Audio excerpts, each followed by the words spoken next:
Richard Reboredo. How you doing? Welcome. Thank you. You're on deck. I'm on it. How do you feel? Like I'm on deck. What does that feel like? It feels like, feels good. It feels like a calm breeze blowing in my face. Ah. That would be nice if we had a nice calm breeze blowing through here. Yeah. Right?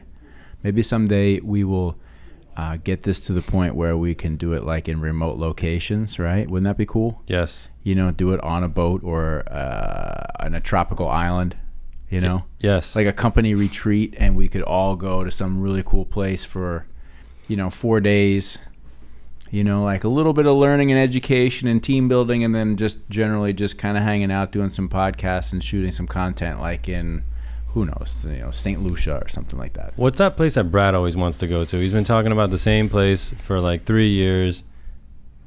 Like a special location. I can't remember. I can't remember either. I can't remember. Well, anyway, cheers. Cheers. We're gonna have let's do it. We'll do another little toast there. There we go. Far. Good stuff. We're drinking some scotch for this episode 2 of On Deck. And the reason, do you want to know why we're having scotch? I might know, but tell me. Okay, well, then you probably do know. However, if you remember when we did our test podcast, we were talking about your 3 favorite conversation settings, right? And the first was wake up in the morning, drink coffee, and talk about the news with your family or friends or whatever. But that was conversation setting number 1 that you really liked. Conversation setting number 2 was wine and dinner. Right. And conversation setting number 3 was a scotch. And, I forgot. I could have offered you a cube. I didn't. I forgot. It's all good. It would have sat here. But It's anyway, tasty. We'll do a cube next time. But conversation setting 3 for you was drinking a scotch at night, hanging out, and philosophizing about whatever. So I thought that would be an appropriate way for us to launch our conversation by trying the best that we can to replicate your favorite conversation setting number 3. Yeah, I that's what I thought. When you came by the office and you said scotch or bourbon, I was like, oh, it's got to be scotch. Yes. Yeah, for sure. Well, good. Well, welcome, man. Glad to have you. Thank you. You're looking sharp. I thought about another favorite conversation. What's that? I don't want to. I'm not trying to blow smoke up anybody's what, but I really enjoy talking with clients about plans, about the future, about how this is affecting that, how what we're going to use next. That's my next favorite conversation. What is it about that you enjoy? Well, I'm thrilled to hear that, and anybody that would be is or would be a client of ours would certainly love to hear that as well too. Why is that? Because again, it's like that mixing of creativity and business, putting it together, putting a plan on paper, and watching it unfold in the future. Thinking about it again, it's kind of like mixing a little bit of philosophy of what we have in marketing with the economy and how it's doing today and what the store is actually able to accomplish, and this is what we're going to do with all of that information. Put it on a plan to paper for the next month, the next quarter. I really enjoy those conversations. That's cool. Having done this for a long time myself, and now you've been doing this for a good while, I think that really is one of the foundational pillars of what it is that we do, right? And I think one of the things that makes us different is that we're able to sit with our clients and do that. And that's not to say that other agencies or other companies don't do that, but I think where we come at it from a different perspective is that we have the retail car business experience in-house from either being in that business, being around that business for such a long time, that it gives us a unique perspective that we really understand the business.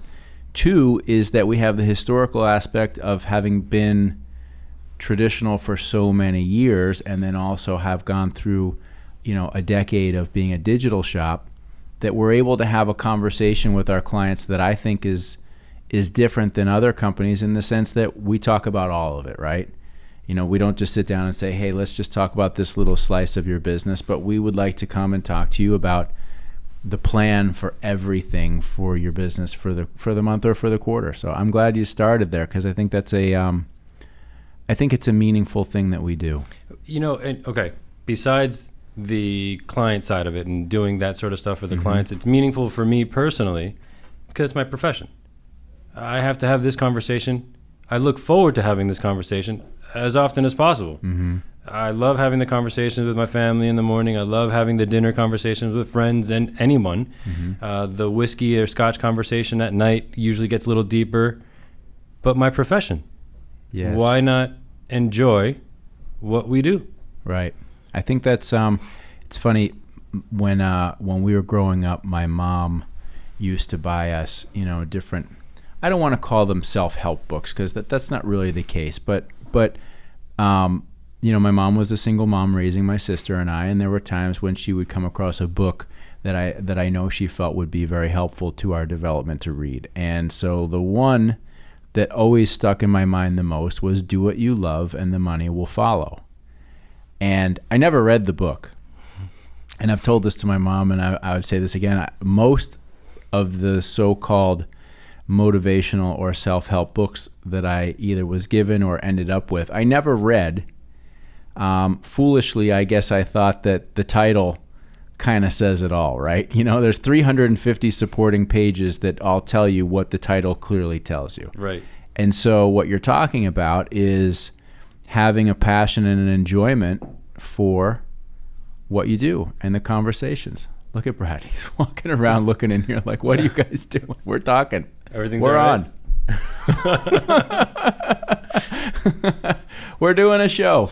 And so anyway, what you're talking about, I'm glad that you added that, because it's an important part of what we do here, and I'm glad to see that you enjoy that, Yeah. I would hate for anyone not to enjoy that stuff. Right. We have, all the clients that we have are delightful to deal with. The people that we have here working with are friendly to deal with. It would be terrible if someone, just didn't enjoy it on a day-to-day basis. Right. Here, get a little closer to your microphone, or you can pull it towards you if you want to sit back, but just always keep it, like Joe Rogan says, like a fist, like a fist away from your mouth. Like an old school rapper. Yeah, right. But no, you're right. And I think I found if there was ever a time that I wasn't, looking forward to those conversations, it's only in the event if our clients are very direct, and this is a performance-based business, right? So if they didn't have a good month, that conversation, it's going to be a real conversation about, hey, we didn't perform. We didn't get the job done. When I say we, it could be us as the agency. It could be them at the store. It could be us collectively.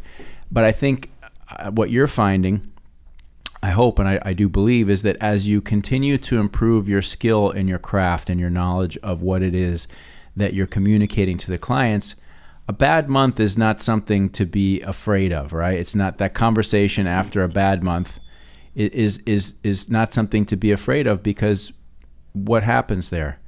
You learn, right? I believe either win or learn, right? And so those months, when you're like a little apprehensive about, we got to have a tough call here because maybe the client didn't have the best month, that's an opportunity to learn and grow and get better at your craft, which makes those conversations more enjoyable over time, because you have the experience and the answers to be able to help guide them through, good times and bad times. Right. Yeah, that's exactly right. Whenever I have any fear of a conversation potentially going bad or potentially going awry, because I already know how they did. I don't have to ask them how they did. I already know how they did, and right. I can see all the other stuff that supports it or not. So when I think the conversation might go bad, that's when I'm kind of, I got the jitters. I'm hesitant to, but still, they're people just like us. They want to get a job done just like us, and we all want to succeed. Yes. And it all starts with dialogue. It's funny, that's I shared with you on the test run that we did, that one of the primary, and really the primary reason to do this is to have, meaningful conversations with people. We talked about technology and how technology has, separated a lot of people and placed a lot of distance between people. And I just really enjoy the face-to-face conversation that we're having right here. It's funny, when we did the first one earlier, we're supposed to be on a time limit, right? But I don't want there to be a time limit to what we're doing, because we'll know when the conversation has come to a point where we're like, yeah, okay, right? But that's a natural part of the human interaction, which makes this so enjoyable. Right. I'm sorry, I'm blah, blah, blah, blah, me, talking. I'm enjoying it. I've had a couple of sips already. I'm feeling a little warm, and I've already got a little smile on my face. It's good. Yeah. It's always good. I will say that it is always good to see a smile on your face. I like seeing smiles come through your face. Thanks, man. I appreciate it. It's good, Instead of the scowl. Well, you are an intense person, and you are a serious person at times, and I think that is a reflection of how you approach your day, you approach your work, you approach your business. You're serious about it. It's not like, hey, let's just fuck off here and have a good time. I know you take what you do seriously, and I appreciate that. And at the same time, it's also good to see you smile and enjoy yourself in the process as well. Yeah, while I'm doing it. Yeah. I've played tennis for the past 2 weeks. One night a week. It's my new little exercise thing. And the first night that I played, I was like a little kid smiling up and down the court, just running all over the place to get the ball. I did terrible. But towards the end of the night, I was like, oh, that's how you hit it. That's how you're supposed to do it. Last night I played again. No smiles. I was like, serious. I know what I'm doing now. I gotta repeat the same exercise. I gotta get to the end of last week's lesson at the beginning of this week's lesson, and I was like on it. Right. Everybody was like, "What's wrong? Is something wrong?" I was like, "No, I'm on it. I'm focused. I need to get this done." Are you taking lessons? No, I'm just playing with some friends. Okay. So, what did you? Let me ask you. Have you, over the 2 weeks that you've been playing, have you been improving? Yeah. Do you feel that you are? Yeah, I played like 2 hours 2 weeks ago, 2 hours last night, and for sure, it wasn't like a start over. Last night was definitely pick up from where I left off, and I was definitely better than my first go around. Did you enjoy it more the first game or the second one, or the first night or the second night? Oh, the first night, because I was like a little kid running all around all over the court. I had a big smile on my face, no matter what happened. Right. I was just smiling the entire time. I had a great time. Isn't it interesting? I know you have a young son, so I'm sure you see this, right? How kids enjoy play, right? Oh, yeah. Like, and how there's no over analysis of how they're performing while they're playing. They're just playing and they're just enjoying it, right? Right. Is your son that way? Is he still young enough where like his play just seems to be real joy? It engulfs him. That joy he just gets so happy that I think it's awesome, because I don't get that way anymore. I don't get like this. I don't know what it's called. Like, it's just this. He is happiness. He's just a ball of happiness. Whatever he's doing, whether it's playing with like figures or if he's playing with the tablet or some video games, he just gets so happy and excited, and it spills over into everything else. Running around the house or bouncing off the walls. You could see it building up. Mm-hmm. He starts playing and he's cool, and then it starts building up, and it turns itself into a really fun frenzy for him. What is it about like growing up, do you think, that we start to detach from that, right? For example, and the reason I'm asking is because you painted two very specific scenarios in 2 nights of playing tennis, right? Right. You said the first night you were out there like a kid, smiling, just running all over the place and enjoying yourself. And the second night that you went back, you now had an adult's perspective of like, okay, well, I need to improve this and I need to work on that, right? And so then you became serious. Not to say that you didn't enjoy it, but I asked you and you said, no, the first night was a lot more fun, right? Yeah. Because the second night, now all of a sudden, it's not play anymore. Now you're working at something. Yeah, right? that's right. When does that? What age do you think that happens at? I don't know. I don't know. I think in like the teenage years, probably. That's what I would guess too, right? Yeah. Like, was there something that you did as a kid that was pure joy for you, that you took it to the next level, and then it starts to become work? Not to say that you don't enjoy it, but then it starts to become work.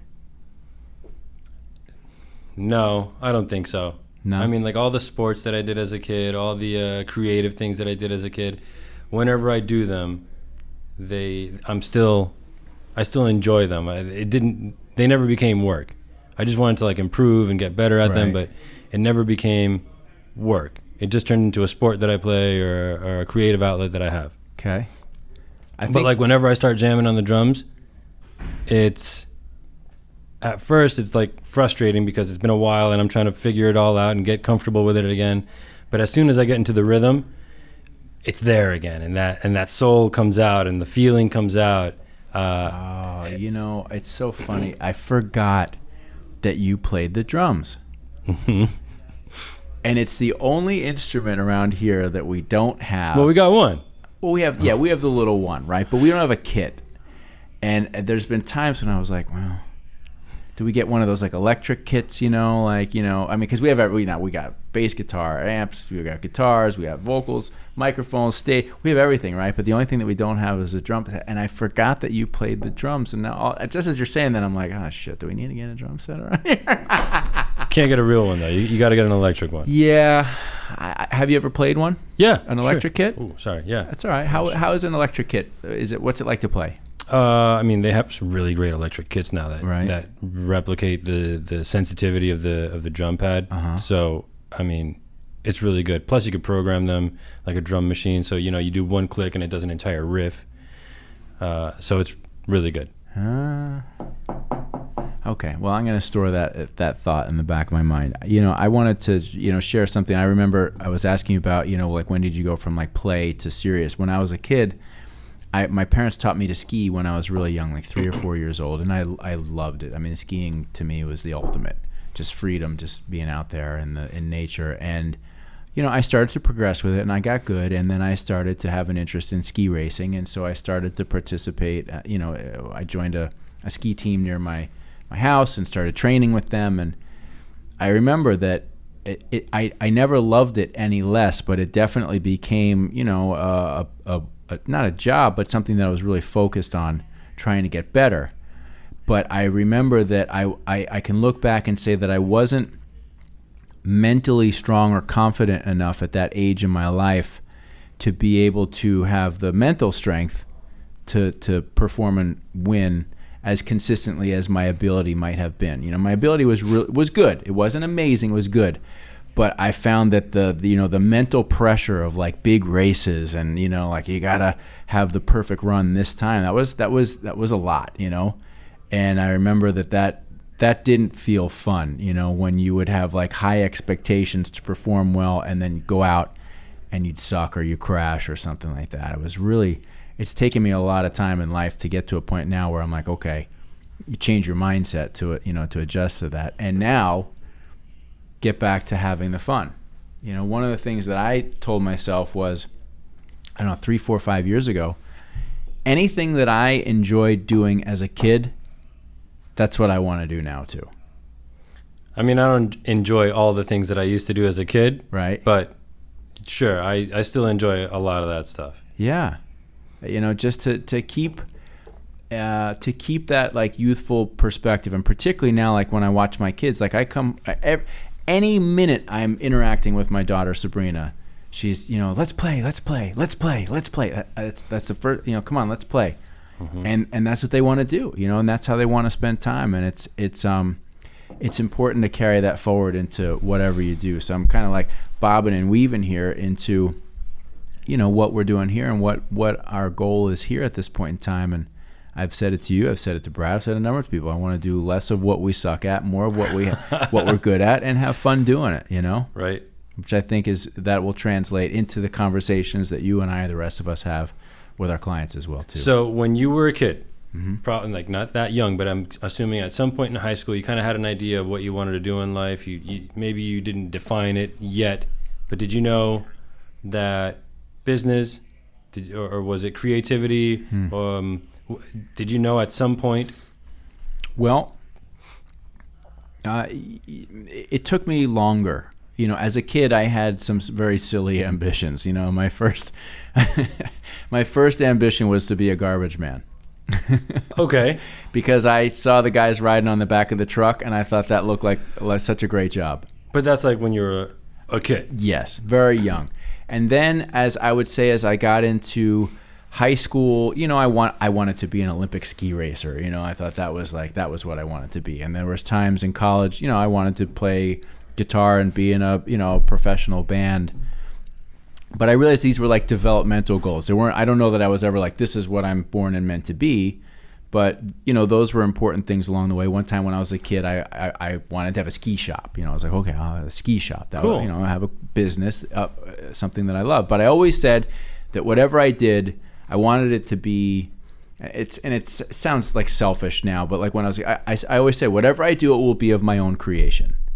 That was my number one defining, statement about whatever I did. And I didn't know what that would be. It wasn't until after playing guitar in a band and kind of coming to the end of that stage in my life that I really realized that advertising, and at the time advertising, to me marketing, marketing wasn't really the word then, it was advertising. And so to me, that's what I wanted. I wanted to be able to take my creative abilities that primarily came from my love and passion for music and playing guitar. I wanted to be able to put that to work in a business environment. And fortunately, I was, lucky enough through, without a doubt, through the help and guidance of my dad and connections that he had, I was able to go to work at Zimmerman. And that's where I was able to start that path. But it was always not always, but all my life led me to that combination of creativity and business. And I've been very fortunate and blessed to be able to continue to do that through now and, hopefully for many, many, many, many years to come. So I know we've talked about this before. Mm-hmm. The law of attraction. Yes. Where you think about things, but you don't necessarily have to work on them. As long as you're kind of thinking about it, you're attracting it towards you. If you have negative thoughts, and you're attracting more negativity. If you're attracting, if you have positive thoughts, you're attracting more positive things into your life. Looking back, did you manifest all this? Did you have an idea one day that this would exist? No, I don't think that would be accurate to say. I think that what I did my entire life can almost go back to that book my mom gave me, Do What You Love, The Money Will Follow, right? At every step in my life, I can truly say that I was passionate about something, focused on doing it, and to some degree, I did it, right? Like, in fact, never to the extent of success that I might have envisioned in my mind. I wanted to be an Olympic ski racer, right? I didn't have the talent or the training pedigree to ever get there, but there was a time in my life that's what I wanted, so I pursued that to the very best of my ability via ski racing in high school and college. I did, so I went for that. I wanted to play guitar in a band that played out and toured around a little bit, right? And so I did that.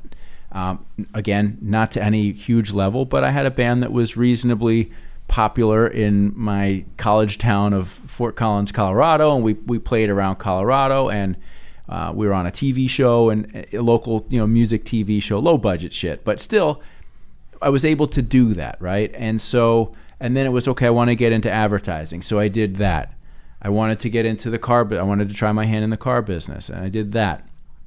I didn't realize along the way that all of these things were leading me to this. I didn't know that. I can only look back now and say, wow, it's amazing how I've been very fortunate to have been interested in a lot of things that I applied myself to, and maybe didn't succeed to the level that I wanted to, but succeeded enough to feel like, okay, I applied myself to it and I did that, and I don't look back ever thinking, God, I wish I had done that. I don't have any of those types of regrets.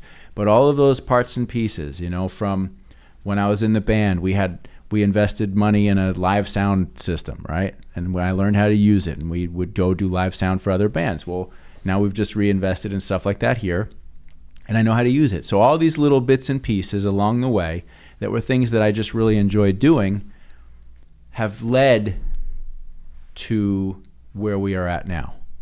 Now, I can say that there were years, like decades, that some of these interests of mine needed to sit dormant for me to progress through other areas of my development to get here. But to answer your question, no, I didn't see it leading here. But now that we're here, I feel that it's an incredible opportunity to be able to now pull all these divergent interests of mine together into something that we, you and I and all of us here, can share in, and make something special, right? And hopefully everybody continues to feel comfortable bringing their pieces and parts in here as well too, so that we can take it to the, as Jordan used to say, take it to the next level. It was. Oh, bro, I haven't seen one of his video casts or blogs or whatever he used to do. He used to put them out. Yeah, he was doing a lot. I haven't either, but as you know, I haven't been on social media in so long that I couldn't even tell. I don't think he's doing them anymore. No? No, it's been years since he's done one. Well, now we're doing it. They were so good. Now we're doing it. Now we're doing it. We're going to do our own version of it. I wanted to, I had only 2 questions in mind as we come into this conversation, and I've asked you this one before, but I don't remember the question. It's essentially a different version of the same question that you just asked me, which is, what is it that drew you into this field, right? The field of advertising and marketing. Was there something in your life that said, yeah, this? Oh, yeah, for sure. It's funny because when you put the bottle of scotch on the table, it reminded me of where it all started for marketing and advertising. Mm-hmm. When I had just graduated, I was an IT professional. I don't know, it was 2001. Uh-huh. I was an IT professional and I was a teacher. And I was working for Diageo. It's the company that imports Johnny Walker, they import Guinness and Red Stripe and a ton of other brands.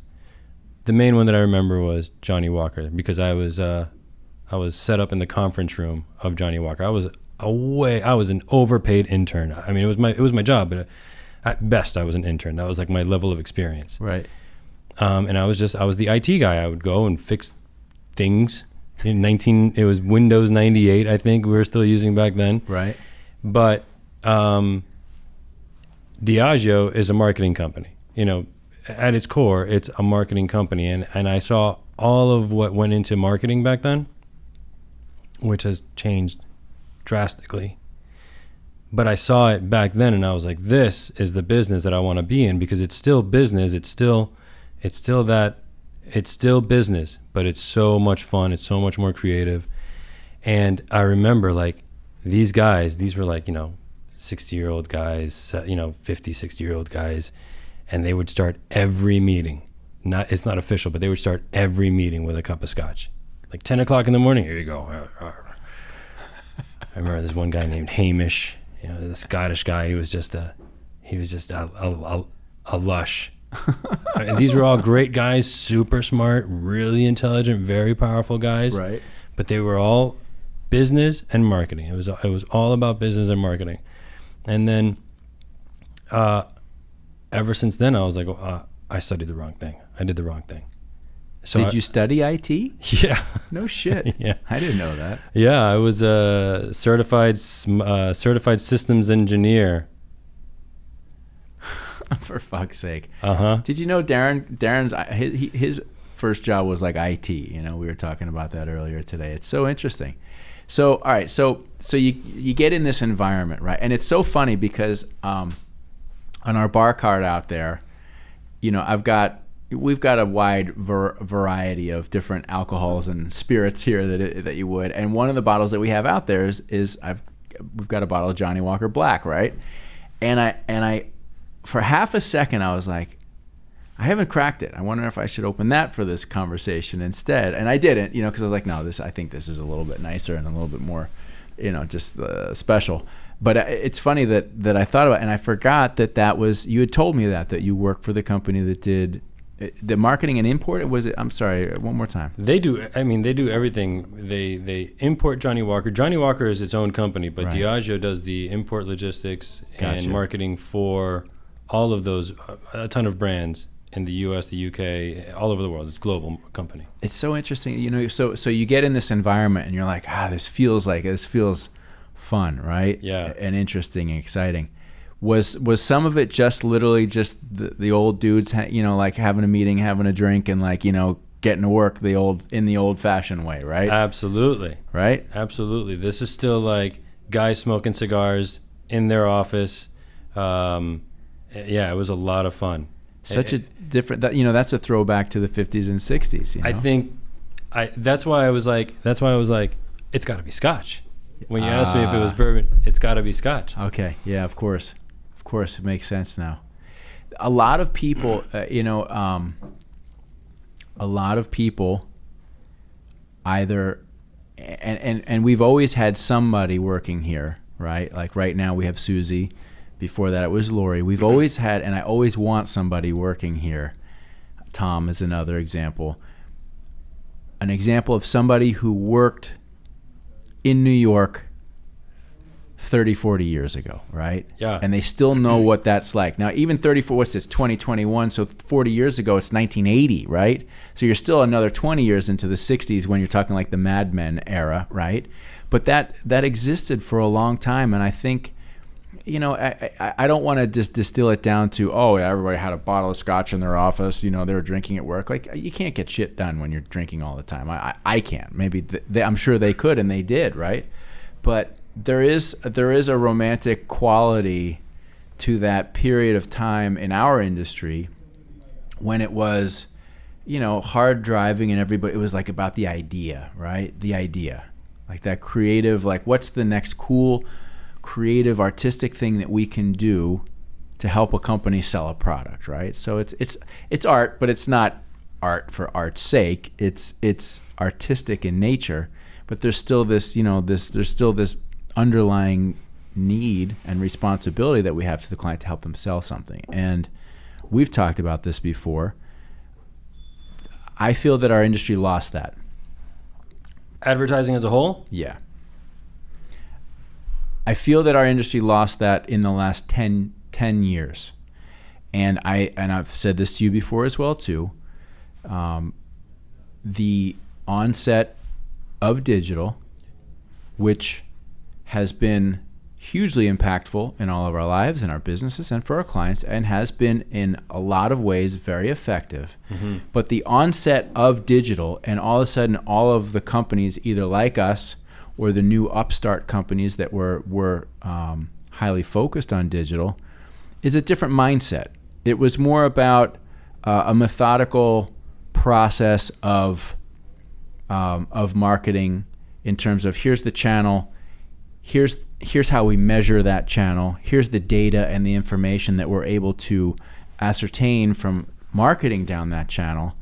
And I know for me personally, so many of my conversations with our clients over the last 10 years, they used to be about creative and ideas and creativity and what have you, and the ad, if you will. Mm-hmm. And that shifted to the performance of the distribution network, whether it was Google or Facebook or anything else. Yeah. Our conversations shifted to solely performance-based conversations. Absolutely. And I was always accustomed to performance-based conversations, right? But it feels like we shifted so hard in that direction as the industry really grew digitally. Oh yeah, right. It used to be kind of like how did the creative perform? We had this creative, we set it up for you, we launched it. It's been running for the past month. Now it's running for 60 days. Now it's running 90 days. How has it performed? And now it's more of the creative on television doesn't matter. Is television giving us the boost? Did the third-party vendor give us the boost? Is it all performing to the benchmarks? Right. It's not really about the creative anymore, which is a mistake.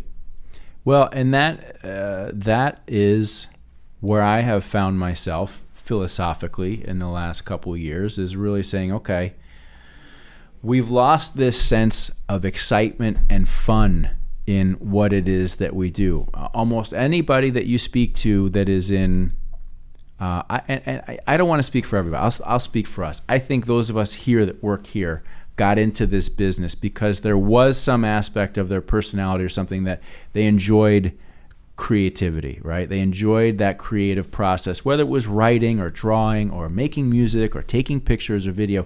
It was like they wanted to express themselves, or we wanted to express ourselves creatively some way. And so with digital, it's not that you didn't have to have creative. Of course you do. But again, as we've said, the conversation and the focus moved away from the creative idea and more towards what avenue are we going to use, and what are the metrics that we can measure, and is it giving us that lift, right? Digital is to me, digital is like a rewards-based system where I'm driving for the click, I'm driving for the like, and when I get the like, ooh, it's good. I get right. It's a reward. It's that little endorphin rush. Oh, I got my click, I got my like, I got Pavlovian, I got my exactly. And I think that's what it is. We're all still looking for, like, how many did we get clicks? How many clicks did we get? How many clicks did we get? Did we get conversions? How many conversions did we get? Yes. And I think there's plenty of those guys here too. Did we get the conversions? I got more conversions this month. Yes. Oh, conversions are up. Of course, you're right. You're absolutely right. We all tend to think sometimes that, like, your thought process is like encompassed in a lot of minds. And all I can do is speak for myself at this point in time, having watched our industry go from traditional all through digital, and now it's like, okay, it's mostly digital, but traditional's still there. I mean, we still have tons of clients on network TV and cable television, and I don't see that changing anytime soon, because at the end of the day, it's just a screen. It's just a delivery mechanism to a screen. If that screen is in your living room, if that screen is your phone, if that screen's a tablet, it's just a screen, and there's a pipe sending something to that screen, right? Whether it's Facebook, whether that's Google, either way. But I really believe that now more than ever, for our industry, okay, for retail automotive, I think the time of getting back to creativity is here. I really do. And the reason that I say that is because, we found that over the years, with all the focus on digital, lots of dealers just don't feel that they need to do that big, it's the big month sale kind of message anymore. That used to work. It's not to say that it still doesn't occasionally in certain markets, but I feel that our clients are ready to be communicating themselves and their business in a different way, right? They've been through the digital ramp up and education process. It's now all a locked in, meaningful part of their business. But now I hope and I feel that our clients are ready to say, we want to put some great shit out there, right? Like we don't want this normal freaking, boring old monthly payment stuff, Again, if it's year-end clearance, yeah, let's do it, right? But I hope and think that our clients are ready to communicate themselves in a higher level, right? Better quality work, more exciting, different, trying different things. The last two projects that I've been working on, one that I just finished like before I walked in here, the last two projects that I was working on were yearly plans of what the messaging is going to be and how it's incorporated into the client's brand. Mm-hmm. I haven't presented the second one yet, but I'm sure it's going to go well because the first one, went so well. The plan of the messaging and the creative and all that was just smooth, a smooth plan across the entire year. And when you present it to the client like that, what's not to love? Because It's really their messaging. Somehow it came out of us, but it's because they gave us all the feed. They gave us all the input. Sure. So, I mean, I'm sure they're going to love it. Those are the last two projects that I did that were like the most fun thing that I've done, that I've worked, this couple days, couple nights where I've been working on something. It's all been about the creative message and how we're going to deliver it and where we're going to deliver it too. Sure, of course. Which I mean, we'll always do that. And I love that part just as much. It's like, okay, here's the message. Now, where's it going to go and why? And why are we spending this much here and that much there? And not this and that instead, right? That's a fun part, right? And that's a fluid thing that's going to change. But there's something that you just said that made me very proud. It did. What you said was the messaging is theirs, right? Like we brought it to them, but we were able to bring it to them because we listened to all the little bits and pieces of what they've told us over time that communicates to us who they are. That makes it easier for us to be able to communicate for them, right? Right. And it was always there was always a slide in the 12 Steps to Success that talked about it's our job to extract the DNA of the organization, right, and find a way to communicate that makes sense for the client, right? So I can't speak for you like me, right? If I'm truly speaking for you, I have to understand you, how you speak, what motivates you, what interests you, what is at the core of who you are. And as a advertising agency or a marketing partner to you, I have to listen to that. We have to listen to that and say, okay, well, Rich is like this, and this is his style, and these are things that are important to him, and this is what their people are like, right? Right. Because if we're going to communicate on your behalf for you, we want people to hear that in a way that is honest to you, and that when they come to you and ultimately meet you, there's not a disconnect between what we're saying in the marketplace and who you really are. Right, exactly. Right? And that, and you communicated just now that that's what you're doing, and I love to hear that. Yeah, it has to be what we're doing. It has to be what we're doing. I mean, it's like you said, it's just the way that people tell us how they are, what they are about, and what we're doing is just, I feel like we're just kind of finessing it. We're just presenting it in a way that's easily digestible in 30 or 60 seconds or on a quick frame on social media or on a display ad or in a newspaper. We're still presenting them how they would present themselves on paper or on social or on Google or on video or on radio. Yes. We're just cleaning them up a little bit. Hey, tuck your shirt in. Everybody needs somebody to say, hey, coaching, yeah, right? I mean, we've got coaching right now. We're shooting episode 2. Much thanks to Greg, our DP and producer, and Donna, who have, they're running around looking and saying, okay, let's clean that up, do this, do that, and some stuff I listen to and some stuff I don't get a pain in the ass, but that's they're helping us shape our vision of who we are, right? And, right. And so I think it's important that there's that there is that. Everybody uses the word transparency, right? Like transparency, right? But it's important. It's sincerity. Yes. It's sincerity. We don't have to show the world how the sausage is made, but we just have to be sincere. I don't want to lie to you. It's sausage. Right. It's tasty. Yeah, it's good, and here's what goes into it. Yeah, it's just sincerity. Yes. And it ties into the, another thought that I've always said about our business is that essentially what we're doing is we're facilitating an introduction between two people. That's our job. Our job is to say, okay, Rich, you're the client, right? You want to meet a customer, right?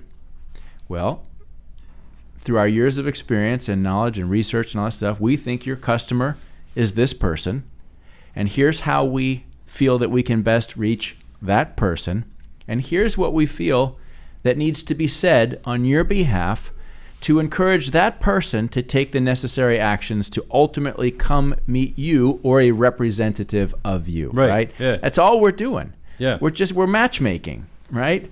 But if I'm like, hey, Rich is, 5'2", 250 pounds, and has bleach blonde hair and 14 earrings, and then they show up and they meet you, well, that's not you, right? Right. So we need to present you as you are, as the best shirt tucked in, spiffed up version of you as humanly possible. So when that person comes, A, they're impressed, B, they're there and like, yeah, this is what I expected.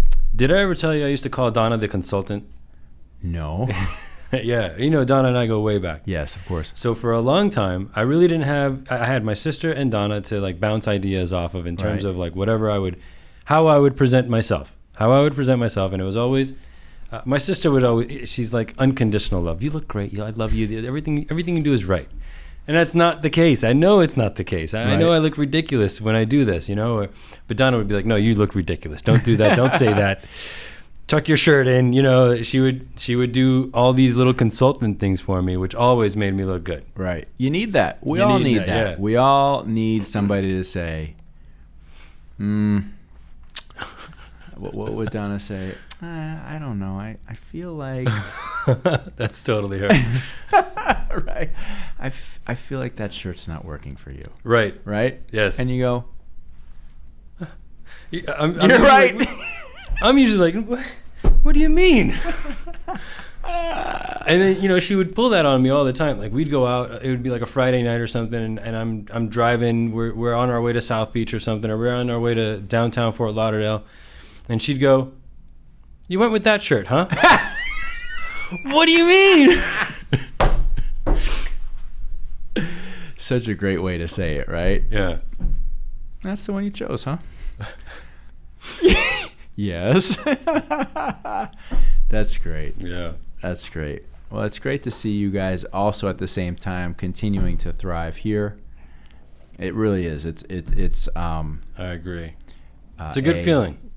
You both have the skill, talent, and ability. You've put in the time and effort and hard work, and been able to, share a life's path in a way, as friends previously, as working through here, as through some ups and downs and what have you. And it's, I think that's one of the things that makes us special. So I'm very thankful for that. Me too. Very grateful. Yeah, I'm very grateful for all the opportunities that I've had because of Donna, through Donna, because of you. I don't know how to say that properly, but all the opportunities that I've had to grow and to learn and not just learn professionally, but grow and learn personally too, through all the ups and downs that I've had through here. Well, yeah, it's been rough, but it's been great at the same time. Well, it's been a pleasure and a joy to be able to share that process with you. So I thank you. That feels like a good place to take a temporary pause until next time. All right, man. Rich, thank you, man. Cheers, man. Appreciate Cheers it. to you. Appreciate you. Boom. All right, that's it. Episode 2 in the books.